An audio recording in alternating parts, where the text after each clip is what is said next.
Hello दोस्तों, मैं हूं वैभव शर्मा और आज ये हमारा जो करंट अफेयर है यूपी पीसीएस आरओ और एआरओ के लिए ये हमारा सेकंड लेक्चर है। और भी स्टेट पीसीएस के लिए ये करंट अफेयर बहुत ही ज्यादा बेनिफिशियल होने वाली है। बाकी ये हमारे जो चैनल पे प्री चैलेंज सीरीज चल रही है, 5 इंपॉर्टेंट क्वेश्चन हिस्ट्री ज्योग्राफी के। और ये यूपी विशेष भी चल रहा है जिसमें हम tiger reserve, wild life sanctuary, budgets UP का, ये सारे जो कि आपके आने वाला यूपी का स्पेशल है एक टाइप का यूपी पीसीएस और आपका आरओ एआरओ का जो एग्जाम आ रहा है उसके लिए बहुत ही ज्यादा बेनिफिशियल है 2024 के लिए। ठीक है, तो ये टेलीग्राम चैनल पे ये सारी चीजें मिल जाएंगी आपको। चैनल को सब्सक्राइब कर लीजिए। चलिए आज का हम क्वेश्चन देखते हैं। तो फर्स्ट क्वेश्चन हमारा यहाँ पे क्या दिया गया।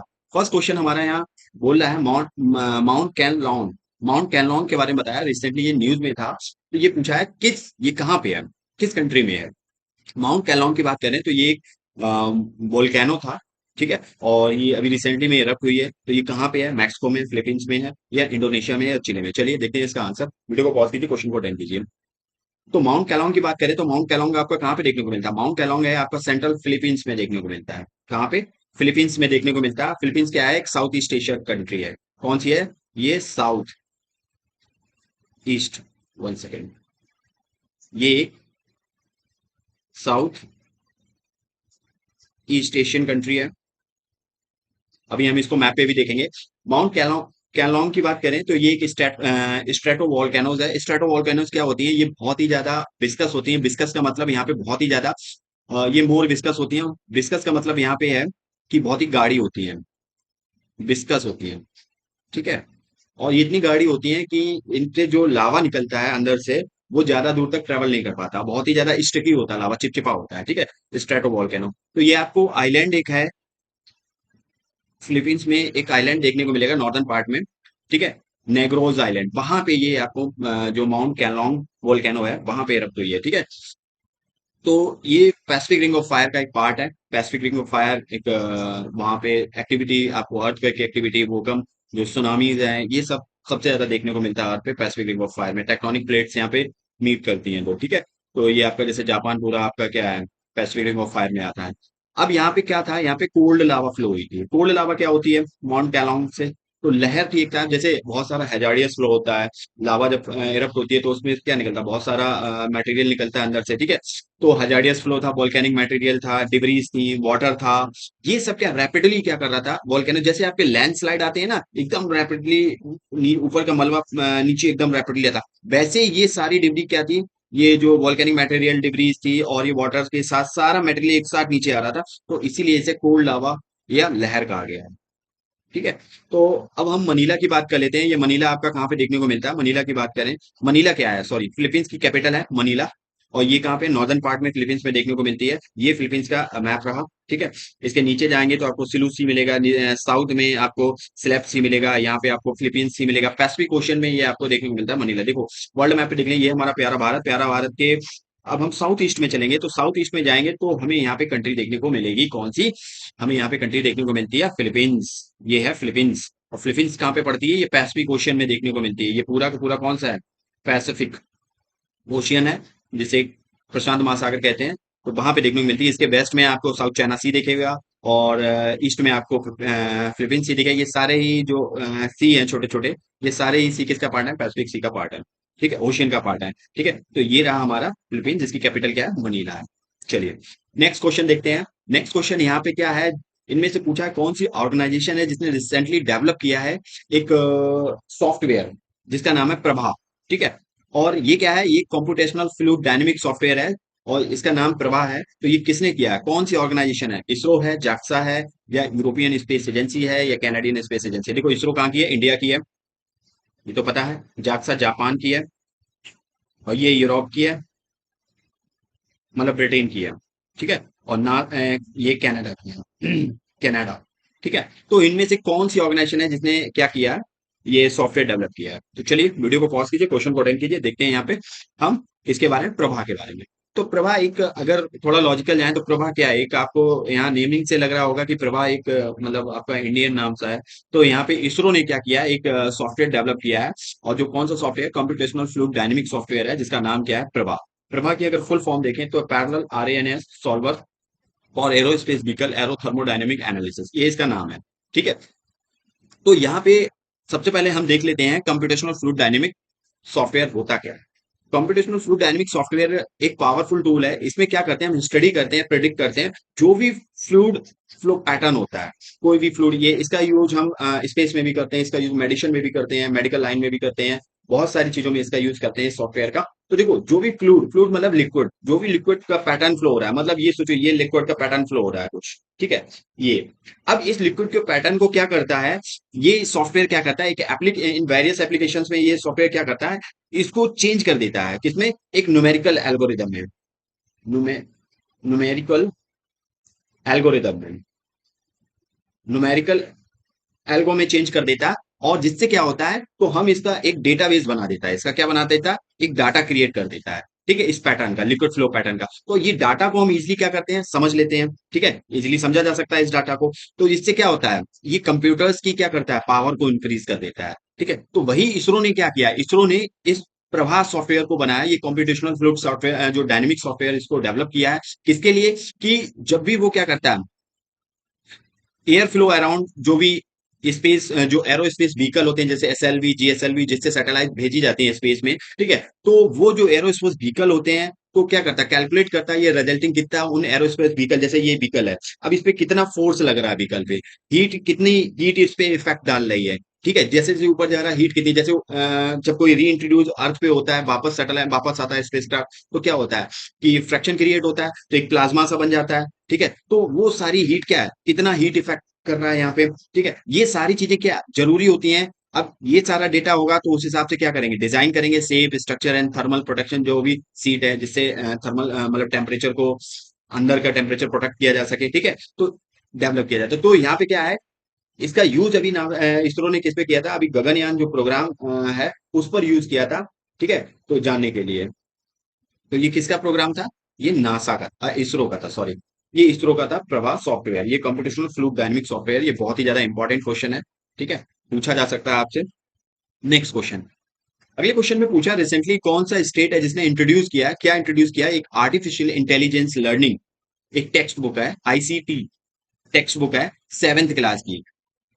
तो ये कहा है कि कौन सा राज्य, कौन सा स्टेट है जिसने ये क्या की शुरुआत की है इसकी, ठीक है, आर्टिफिशियल इंटेलिजेंस 7th क्लास के टेक्स्ट बुक में डाला गया है कि उनको पढ़ाया जाएगा बच्चों को। तो तमिलनाडु ने किया है, गुजरात ने किया, केरला ने किया, महाराष्ट्र ने किया। चलिए वीडियो को पॉज कीजिए, क्वेश्चन को अटेंड कीजिए, देखते हैं इसका आंसर। तो देखो यहाँ पे केरला ने क्या किया है, एक इंट्रोड्यूस किया है, क्या इंट्रोड्यूस किया, एआई लर्निंग को, इसमें 7th क्लास की जो आईसीटी टेक्स्ट बुक है, आईसीटी टेक्स्ट बुक मतलब information communication technology text book है, उसको क्या किया, इंट्रोड्यूस कर दिया 7th क्लास में कि अब ये मैंडेटरी है, ये पढ़ाया जाएगा।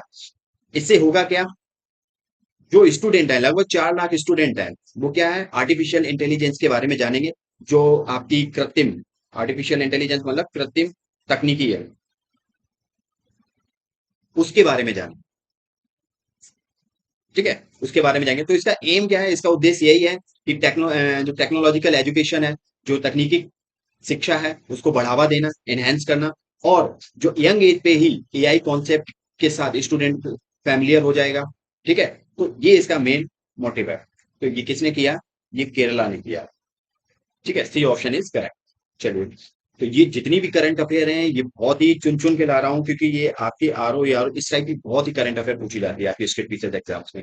बाकी स्टेट पीसीएस एग्जाम भी है, जैसे बीपीएससी है, झारखंड है, और भी जो स्टेट एग्जाम लेते हैं उनके लिए भी बहुत ही ज्यादा इंपॉर्टेंट है ये वीडियो, ठीक है, क्योंकि ये सीरीज बहुत ही ज्यादा इंपॉर्टेंट होने वाली है, क्योंकि बहुत ही ज्यादा यहाँ पे सिलेक्टेड क्वेश्चन है, ये जो जिस हिसाब से क्वेश्चन फ्रेम किए जाते हैं। तो चलिए, नेक्स्ट क्वेश्चन है नागपुर सिटी के बारे में, और ये सब करंट बेस्ड ही है, ठीक है। नागपुर सिटी के बारे में पूछा है, रिसेंटली यहाँ पे न्यूज में थी, क्योंकि यहाँ पे एक मिसाइल अटैक हुआ था, तो ये पूछा है ये नागपुर सिटी है कहाँ, यूक्रेन में है, रशिया में है, इसराइल में है, ईरान में। चलिए वीडियो को पॉज कीजिए, तो देखो बहुत ही ज्यादा, देखो सारे के सारे क्या है, ये सारी की सारी कंट्री क्या है, न्यूज में रहती है, न्यूज में रहती है सारी सारी कंट्री, ठीक है।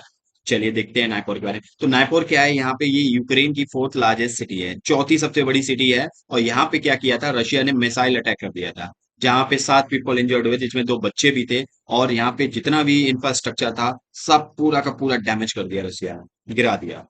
नागपुर की बात करें तो ये एक इंडस्ट्रियल हब था, जो कि नागपुर नागपुर पेट्रोल ओब्लास्ट में देखने को मिलता है। तो ये आपका नागपुर पेट्रोल ओब्लास्ट है, ये देखो पूरा यूक्रेन का मैप है, और ये नागपुर रिवर है, और नागपुर रिवर के बैंक पे ही ये आपको नागपुर सिटी देखने को मिलेगी, ये रहा आपका, ठीक है। तो यहाँ पे बात करें ये सिटी प्रोड्यूस करती थी लॉन्च व्हीकल, मशीनरी, केमिकल्स, ये सारी चीजें प्रोड्यूस करती थी ये सिटी, इस चीज के लिए फेमस काफी ज्यादा थी। ठीक है, नाइपर रिवर की बात करें तो यूरोप की ये सबसे फोर्थ लॉन्गेस्ट, चौथी सबसे लंबी रिवर है। तो कमेंट बॉक्स में आप ये बताइए कि यूरोप की लॉन्गेस्ट रिवर कौन सी है,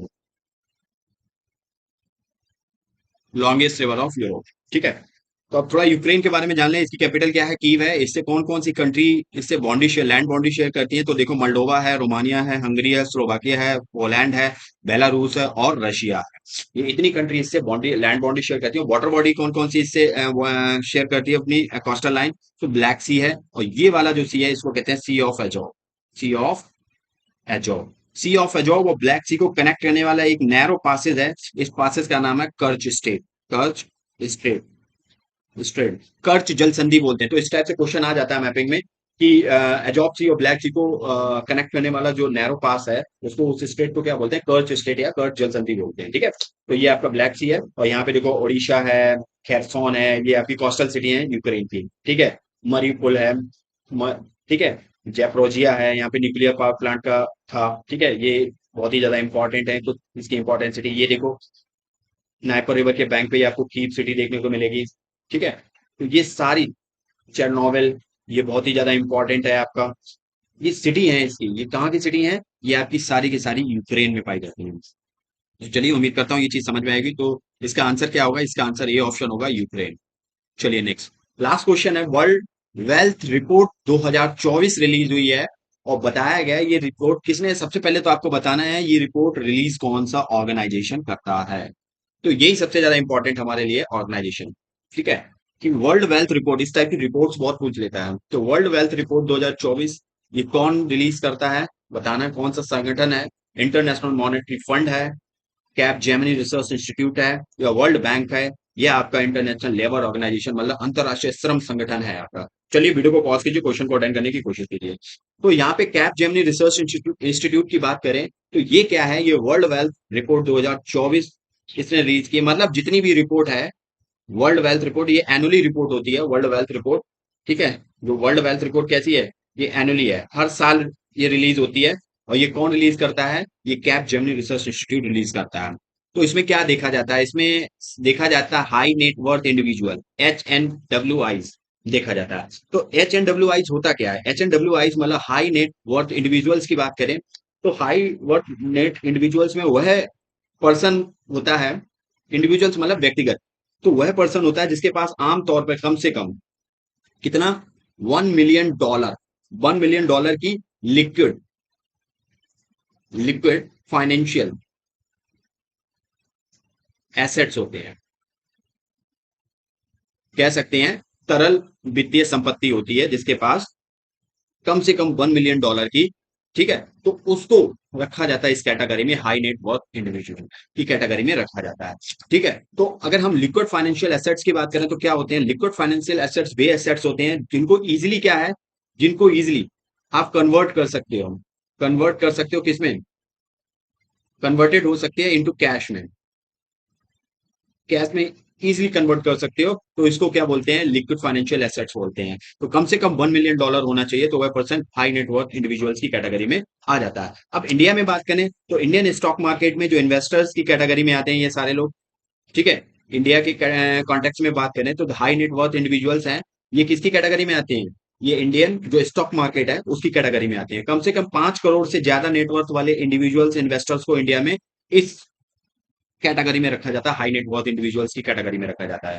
ठीक है, तो उम्मीद करता हूँ ये चीज समझ गए होंगे। लेकिन सबसे ज्यादा हमारे लिए जो इंपॉर्टेंट है वो क्या है, वर्ल्ड वेल्थ रिपोर्ट रिलीज कौन करता है, ये ऑर्गेनाइजेशन हमारे एग्जाम पर्सपेक्टिव से हमारे लिए सबसे ज्यादा इंपॉर्टेंट। अगर ये डाटा आप याद रखो भी ना रखो, डजेंट मैटर, कोई मैटर नहीं करता है, बट ये चीज ये आपको समझाने के लिए रखी थी। लेकिन ये चीज सबसे ज्यादा इंपॉर्टेंट है, वर्ल्ड वेल्थ रिपोर्ट रिलीज कौन करता है। तो सारी रिपोर्ट्स देख लो, इंपॉर्टेंट इंपॉर्टेंट रिपोर्ट्स, ठीक है, कि उनको रिलीज कौन करता है, बाकी हम देखेंगे धीरे धीरे सारी कवर कराएंगे। तो कैप जेमिनी रिसर्च इंस्टीट्यूट इसको रिलीज करता है। तो आज के ये हमारे 5 क्वेश्चन थे। तो इस लेक्चर की जो पीडीएफ है आपको यहाँ पे मिल जाएगी। तो जल्दी हम करंट अफेयर जो टॉपिक वाइज स्टार्ट करने वाले हैं, तो आपको उसकी लिंक है यहाँ पे मिल जाएगी, और चैनल को सब्सक्राइब कर लीजिए, ज्यादा से ज्यादा शेयर कीजिए, लाइक कीजिए। चलिए मिलते हैं नेक्स्ट लेक्चर में, तक के लिए जय हिंद।